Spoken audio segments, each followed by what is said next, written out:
போற பக்கம்லாம் பாத்தீங்கன்னா நாங்க எங்களுடைய இருக்கைக்கு மேல பூவையர், பாவையர், மடந்தையர் இப்படி அழகா எழுதியிருப்பாங்க.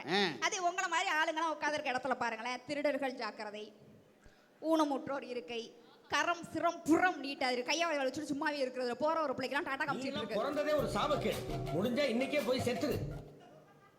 இது எங்க இருந்து வந்தேன்னு பாக்குறேன். ஏண்டா?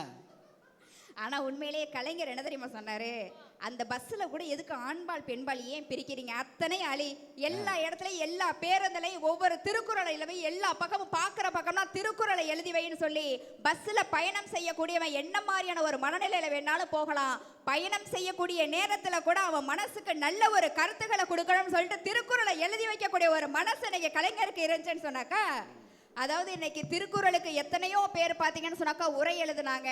ஆனா நம்ம கலைஞர் குறளோவியம்னு ஒன்று கொடுத்ததுக்கு பிறகுதான் திருவள்ளுவரே ஜொலிக்க ஆரம்பிச்சான்னு சொன்னாக்கா, திருவள்ளுவருக்கு பிஆர்ஓவே நம்ம கலைஞர் தானுங்க.